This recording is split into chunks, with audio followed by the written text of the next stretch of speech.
Hello and welcome to the Autisable Dad's podcast. In this episode, I chat with Hilary Scharton while I'm on the road.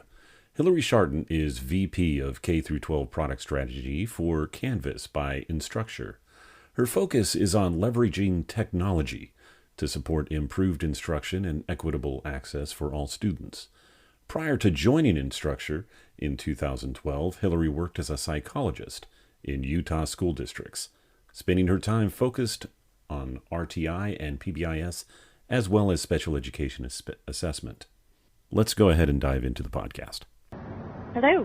Hello. Would this be Hilary Scharton? This is Hilary. How are you? I am doing well. I am having a blast as an autism dad, traveling the world. Currently, this particular interview, I am speaking with you while I am driving, which is a very common occurrence according to my wife.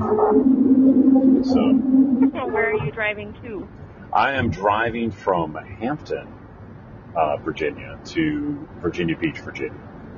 I'm just heading on my way back home. Oh. Yeah. So I live in the West. Yeah, I live on the East Coast, born and raised on the West Coast. So I'm a true California native. Wow. Where in California did you grow up? A little town called Benicia. It's west of Fairfield and Sacramento, north of Martinez, south of Napa. Yeah. Yep. Yep. My mom grew up in Grass Valley. We visit that area quite a bit. Yep. I have a lot of friends out there, and still to this day, and for some odd reason, they still tolerate me. With all my sarcasm and whatnot. So, we have a little bit. Dear. We have a little bit of fun. This particular podcast is just me chatting on the phone with various people, including folks like yourself who have a lot of knowledge and interest and experience on the subject of special needs and autism. And I'm just an autism parent trying to seek out information. And a lot of times listeners or other parents or other professionals who are just trying to gain some more insight on what life is like with autism or some resources that could be able to help them out. The podcast is distributed on Spotify, Google Play, amongst other various apps on phones.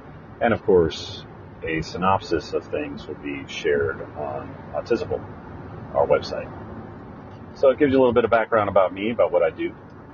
And now you're an educator at heart, right? I am a former educator.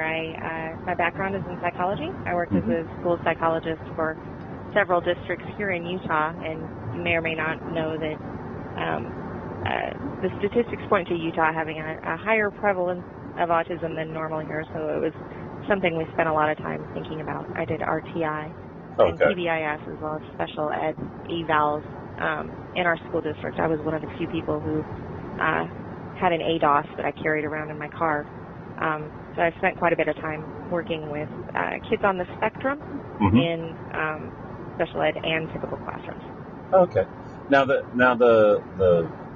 what you're trying to promote here is a lot of that information, that history that you have, that education that you have, and some tips and some help to possibly help out some parents, some families, right? I think that I think the reason that how do I say this? The reason that our PR firms use me is that thought leadership in K-12 for folks who are buying software, like the more often they can see Canvas out there in the world, right? The better it is for our brand. So I'm not necessarily trying to sell the software as much as impart any information that I have that's helpful to you on whatever topic you're interested in. Right, and Canvas does a lot in dealing with educating people with their software, through their software, to deal with. Yes, Canvas learning management software is the fastest growing K-12 LMS, and lots of higher ed institutions use it as well. That's used in a whole bunch of different schools. Yeah, along with, I believe some homeschoolers might be able to use it, right? People that learn from home. I actually don't know what kind of homeschool usage we have, but we do have a free version of Canvas that anyone can go and make a class and enroll students and use Canvas for free. So I would suspect that we have not a small number of homeschools using Canvas that way. I'm just trying to keep the options open to encourage people absolutely. to encourage people to explore Canvas, an educational tool for teachers and parents and students. That's the radio voice. I could do the movie voice for it, but that would cost extra. Oh yes, please do. Canvas, a compelling educational tutorial program for you. So we have fun here. My counterpart Rob, he's also an autism dad. Sometimes we do these podcasts together. He's got several kids on the spectrum, and he's a stay-at-home dad. He does the Autism Dad website, which is primarily him having a cathartic respite by sharing just about everything in his life. I, on the other hand, enjoy some level of privacy in that area. I share a little bit about my son and myself, and that's about it. Now, when somebody talks to a school psychologist, and, I know when I go to IEP meetings, sometimes I talk to, I primarily sit there. My wife tends to take point on IEP meetings because she talks to the teachers more often than I do. She deals a lot with, that's the way our relationship works in our marriage, to where she takes point on the details of him, and I seek information from the general public and the community and see where we can be able to, gel on that. And when I sit in on IEP meetings and I see all these people, the teachers, the professionals sitting around, and many times I see a school psychologist in an IEP meeting.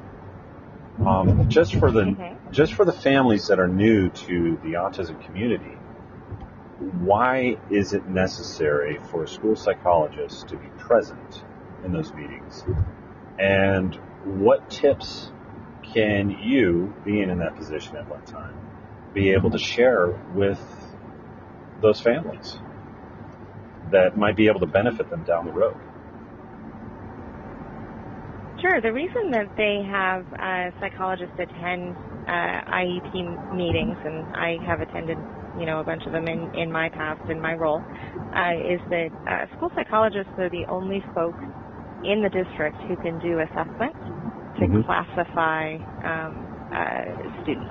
School psychologists don't diagnose, but they do apply educational classification. So I mentioned I drove around with an ADOS in my car. That's a testing kit that's designed to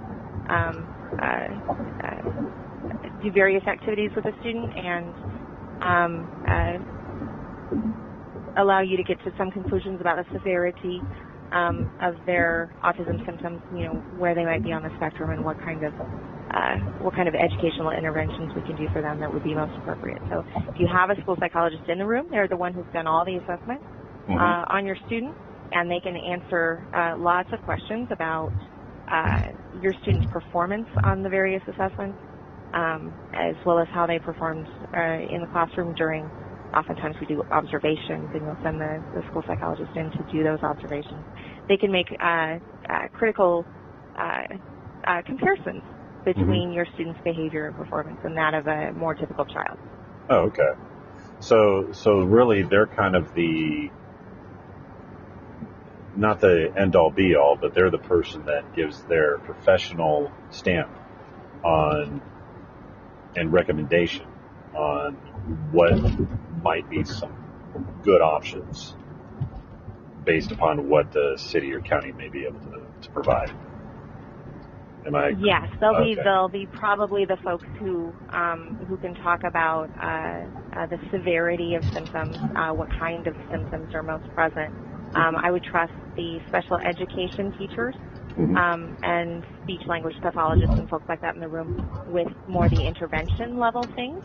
They have typically a lot more knowledge about the different activities that you can do to remediate any deficits that you're seeing in the kids. But your psychologist will be able to sort of put a severity level on that for you. Oh, okay. So that's that type of relationship between the school psychologist and the special ed teachers and the school principal and VPs, that they take all this data, they take all this information and their own visual, observations from whatever activities like you were talking about, and then they go, oh, okay, based upon all this information, here's what I'm seeing has proven to work in similar situations. And it might be a good course of action. And you present that to the parent during IEPs for their thumbs up or thumbs down. Yes. Or whatever. Okay. And yes. Usually if a school psychologist is there, we'll also get a report of any testing that was done. And occasionally your school psychologist will have some intervention recommendations based on research. So one that I personally did a lot in the classroom is video self-modeling. I would go into the classroom and we would run hours and hours of videotape, and I would edit it down to a student engaging in the behavior that we wanted him to engage in, right? So maybe lining up to go to recess or something like that. I'd record enough video to get a good example of that student lining up for recess, and then edit it down, into a really short video that they could watch. And it turns out that interventions like that are super helpful for getting kids to do the more behavioral kind of things that we want them to do. If they can see themselves doing it, they're more likely to engage in those behaviors. So they might have some things like that, but as far as educational content and building social skills and things like that, your special education teachers will be the designers of the curriculum for your student. Right. And that's the and everything has to gel together. There's a lot of times, and there's a lot of angst, a lot of challenges and angst when a parent steps into these IEP meetings, or having to talk to a professional, or having to, because as a parent, these are our kids. What tips can help set some parents at ease in these circumstances, in these situations, that you could probably take away that angst, that in some instances animosity, but let's just stick with the simple agitation or levels of stress dealing with these situations. Because you're in a group of people, you're sitting around a table, and here's a parent not knowing that really they have a lot more authority and power than what people recognize. But at the same absolutely. But at the same time, they don't know what to do. It's kind of like they're thrust into this position, and they don't know exactly what to do. What are some of the things that can help set them at ease as they try to find and evaluate, and what can they do to help a person who's a psychologist, a school psychologist, help make better determinations on these circumstances, like for their kids?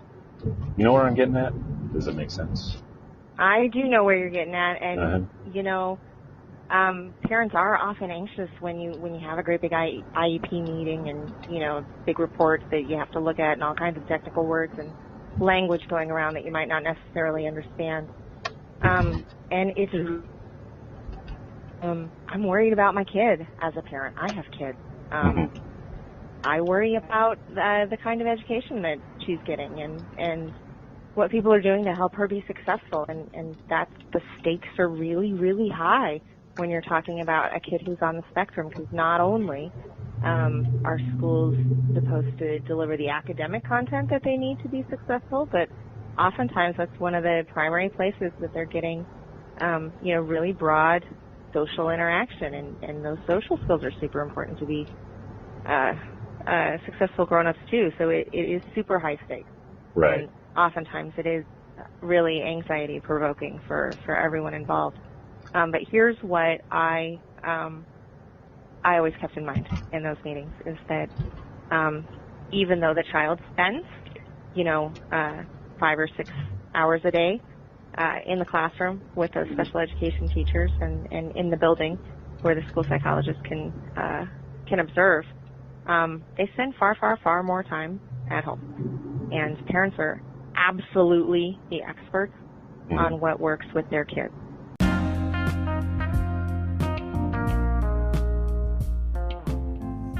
Okay. So one of the things that we're always asked, or at least I'm always asked, is if you've ever thought about starting your own podcast, what should I do? Well, we got on Anchor because when we were trying to figure out how to distribute content or how to be able to record easily, Anchor's worked best for us. Anchor is a one-stop shop for recording, hosting, and distributing your podcast. Best of all, it's 100% free and ridiculously easy to use. And now Anchor can match you with great sponsors you want to advertise on your podcast.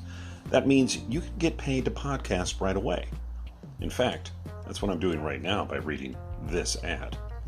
So if you've always wanted to start a podcast, make money doing it, go to anchor.fm/start to join me and the diverse community of podcasters already using Anchor. That's anchor.fm/start.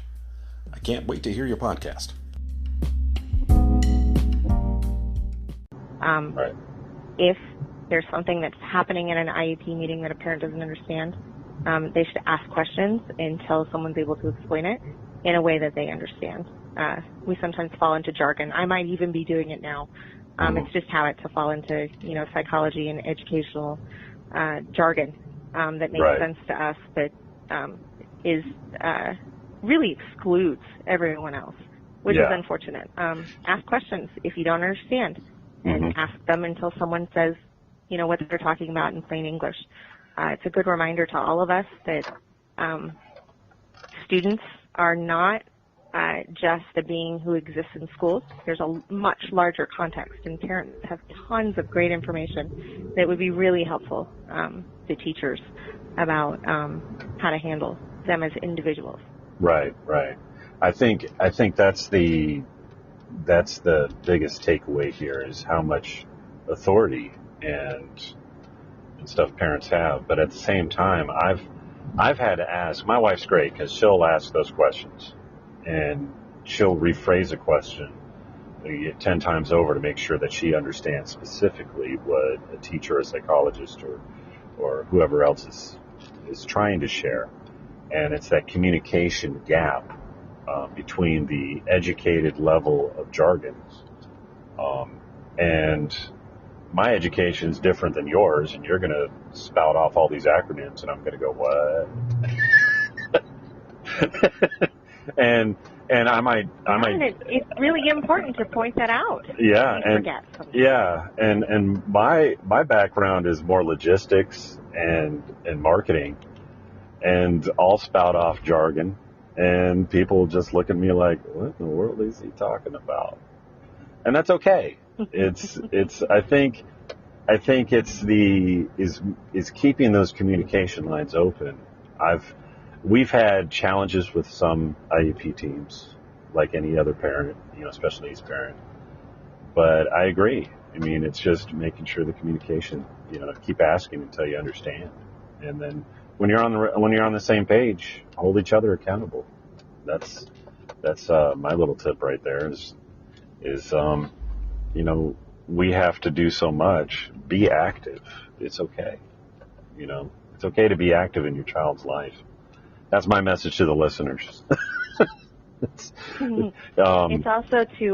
also okay to insist on having your voice be heard. If you know, and you will as a parent, obviously, right? Right. You know that a different thing would work better with your individual child.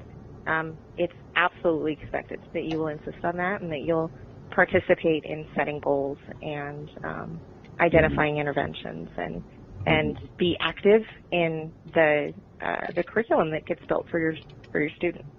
Yeah, and I think, and correct me if I'm wrong, that if a parent is feeling as though that they're not making headway, that there are resources, like with an IEP team or with their child's education or whatever, there are ways, there are people that you could be able to bring on board to assist further, like advocates and things like that.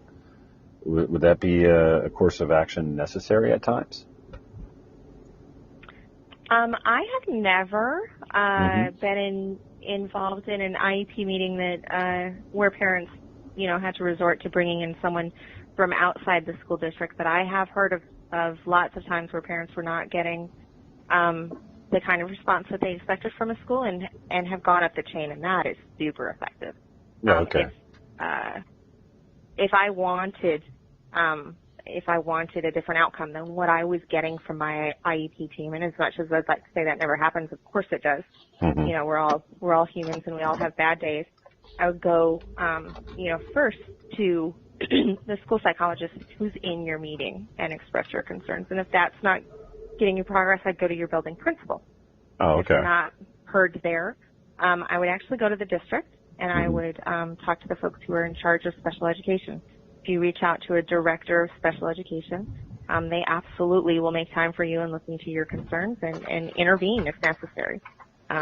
We all go and work in schools, not because of, the status or the money or because the hours are great or anything. It's because we both, right? I'm sorry. No teacher really goes into it for the money. No.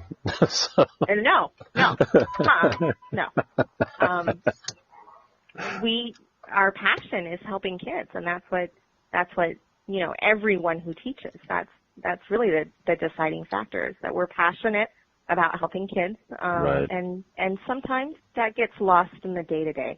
And it's totally okay to remind people, what they're there for, and ask for help up the ladder at your school district if you're not getting the results that you need for your child. Right.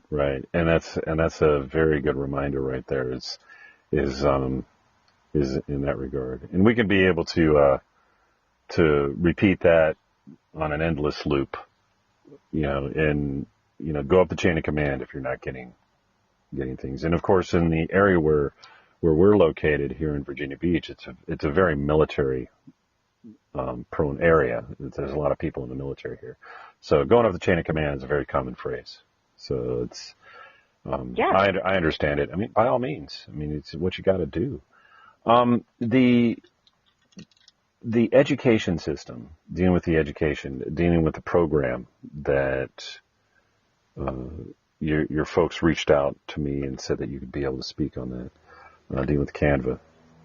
Canva? Did I pronounce that right? It is Canvas, like a blank canvas. Yeah, I don't know. My mind went blank. It's probably because I just pulled up to my driveway. But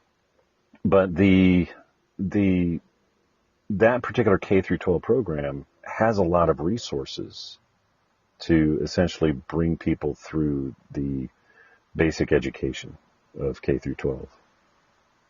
And does it have any other types of tools that cater to the special needs type of stuff?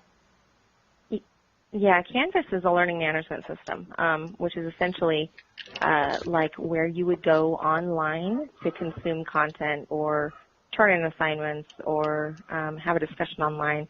It takes down the walls of your classroom, so you can do blended learning, where students are able to access their content on their mobile device or on their laptop. They can see it on the internet after school. They can submit assignments digitally and take quizzes and things like that. And there are lots and lots of benefits to using the blended learning software that teachers have in their classroom for their typical and mainstream students, right? If I have some students on the spectrum in my classroom, there are lots of classroom activities that you can kind of level the playing field, not only for your mainstream students, but also for typical students in your classroom, by using digital tools. Like, for example, if we're having a discussion live with our mouths in the classroom, using our voices, oftentimes you'll have 3 or 4 or 5 students who participate a lot, and the rest of the class doesn't participate at all. Using software, you can open a digital discussion that happens at the same time as the verbal out loud discussion happens in your classroom. And what that does is it gives kids who are maybe a little more hesitant to participate socially a way easier lift to say something and participate in the conversation. And that's for kids on the spectrum as well as, kids who are just shy or maybe don't want to speak out as often. There are lots of ways that your regular classroom software is super beneficial to kids on the spectrum. Yeah, I know. I can give you more examples.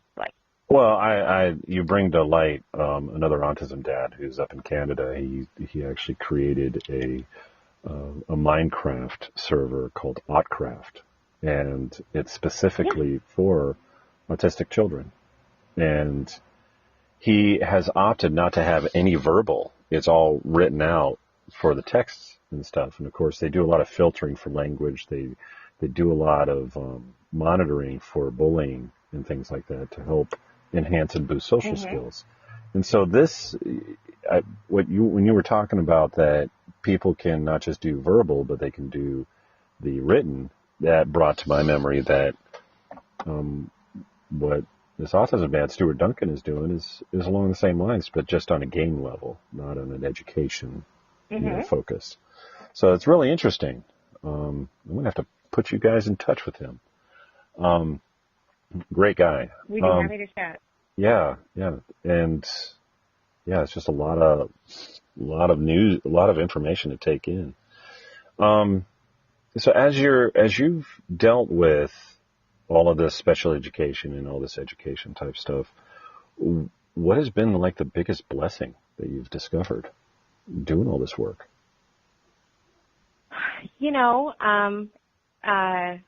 Really the thing that I spend a lot of time thinking about and that I'm really grateful I learned through the work that I've done in the past is how important perspective is, even now. When you can get an outside person's perspective on what's going on in your day-to-day life, you will often see really, really easy answers where things were super difficult before. And this is the example that I always think about. I had a classroom teacher, a 4th grade teacher, who had a couple of students who were mainstreamed on the spectrum, who were mainstreamed into her classroom, and she was struggling with some behavioral issues because when it got to be time to leave her mainstream classroom and go down to the special ed classroom, there were some behavior problems with the kids wanting to go early and, hey, is it time? And consistently raising their hand, is it time to go yet? Is it time to go yet? Is it time to go yet? Turns out that all she had to do was take the clock down off the wall, and then the kids couldn't see what time it was, and she would be able to, instead of having them ask over and over again, she would be able to say, okay, kids, it's time to go down to special ed, and it completely ended the behavior problem that she was having. So when I feel stuck now, I think, what's the clock that I can take down off my wall to get me unstuck? And that's really something I do spend a lot of time thinking about when I'm running into problems in anything that I do. That's interesting. I've never thought of it that way. What is the clock that's on the wall that's preventing me? That's definitely a different perspective. And we all have different clocks we can take down off our walls. Well, I don't wear a watch anymore except on special events, but that's just because I'm so used to the metaphorical clock. Yeah, the metaphorical clock. There we go. But but if it needs to be something physical to remove that impediment, to remove out of the way, that's hindering the situation, then if it's feasible, then you do it. You remove it. That's interesting. Wow. Lots easier to change the environment than it is to change a behavior. We can tweak behavior by tweaking the environment. That's really the simplest way to go. Yeah, that's, one of the things that I don't share often is a lot of the personal stuff. And there's, my own personal stuff. But one of the things that we've done in our own house is that I got tired of replacing drywall because of behavioral issues. So we covered the drywall with 1/4-inch plywood and painted it and made some decorative molding on it, make it look pretty. And it works. And to be quite honest, we did that in one room, and we're doing it in the areas where there was propensity for that to happen regularly. And he doesn't hit anymore. He doesn't destroy those walls anymore. Because, quite frankly, plywood doesn't... And it has saved you? It saved us money, saved me time. It saved you a lot of peace of mind. Yeah. And anxiety worrying about the walls. Now you don't have to worry. Yeah, now I don't have to worry about the walls. Environments are super easy to change. Yeah, and as a byproduct, he's recognizing that when he hits the wall, it doesn't, because he'd stop hitting as soon as the wall would be damaged. And then he'd recognize that he damaged the wall, and then he'd go someplace else and go lay down and cry, or want heavy blankets on him. But when the wall's not damaging over time, it's like, why am I hitting the wall? It's not doing what I wanted to do. And then he just stops. So the hitting doesn't happen anymore. Yeah. So it's kind of along the same principle. Rather than removing the clock, it's replacing with different material that is a little more durable, I guess. Yeah, that's very clever. A very clever thing to do. And I didn't even have to have a degree for that. Well, I don't think you needed a degree to say take the clock off the wall. Yeah.